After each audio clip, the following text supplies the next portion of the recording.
Okay, so now you have a blowpipe that's the right length for you.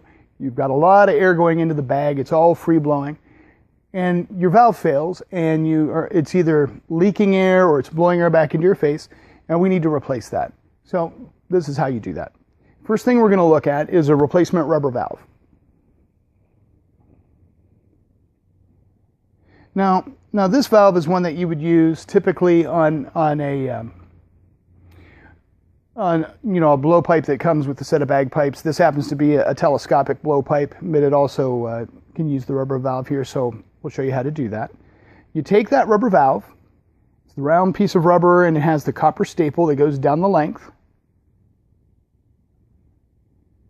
We have it here, and I'm going to slide this down until that rubber valve is flat and the staple is straight.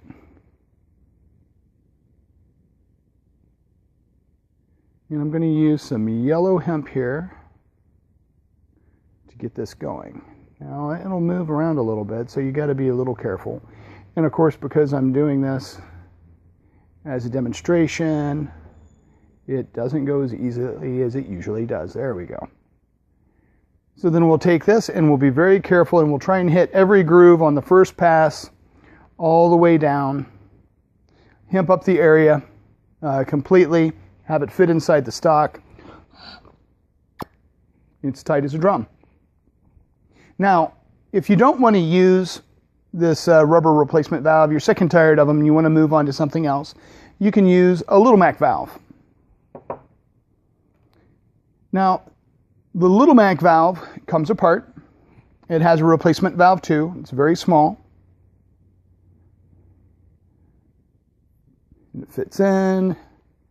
Attaches so, and the Little Mac valve has a bit of a wide bore here, and it'll fit inside here, but it won't fit right now because the exterior diameter of this tube is wider than the interior diameter of the blowpipe.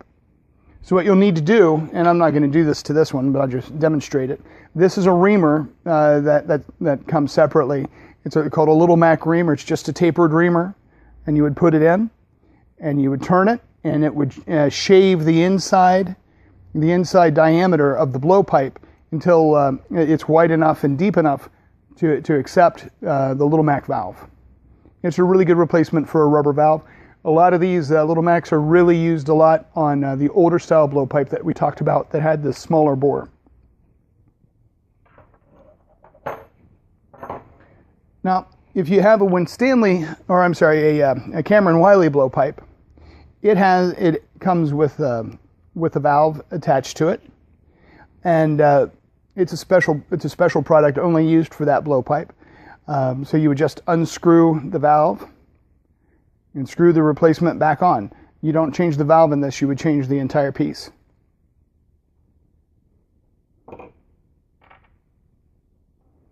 Now, this is a maxi stick, and the same process works for the maxi stick as it does for the Airstream, the flexi stick, and the Adjust-A-Stick.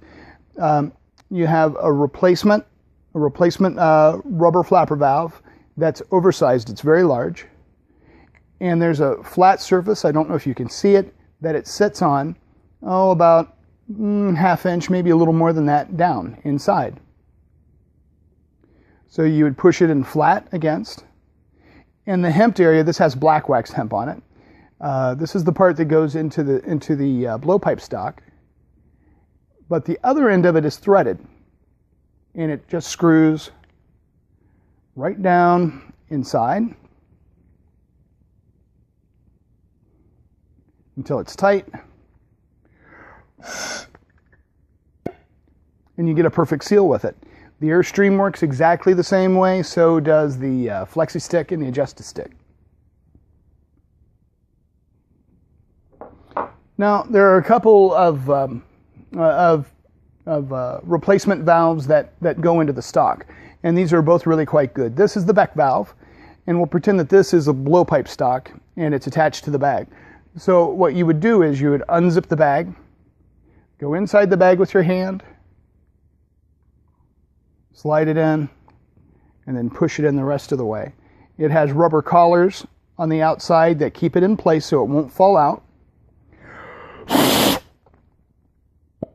and it's completely airtight.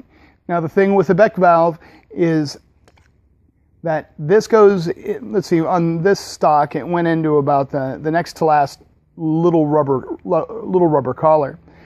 So the air goes through the top holes here, way up here. So this amount of space, it's about an inch, would collect moisture as you're blowing it into the bag. And you just tilt the bag and dump out the moisture that you've put into it. It's really a pretty good idea. Okay, so now we're going to take a look at the Moose valve. The Moose valve is really one of my favorite ones. The only negative aspect with it is that you can't really use it with a separating stock water trap. It won't fit, and you have to be careful if you're using a different kind of water trap in your blowpipe stock that fits in, that fits inside the blowpipe stock, because it may not necessarily give you enough room. You have to be careful with that. But it comes in the tube, and here we have the valve on the end, and then there's a rod that they use to help expand. It has a rubber expanding collar. So what you'll do is when you get it, you take it out of the tube, and there's not enough resistance there to insert it.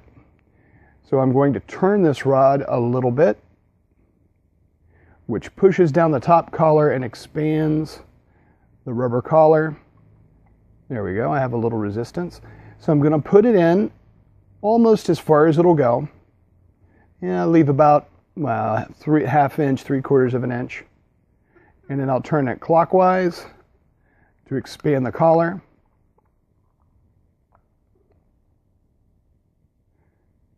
Turn it counterclockwise and it will release.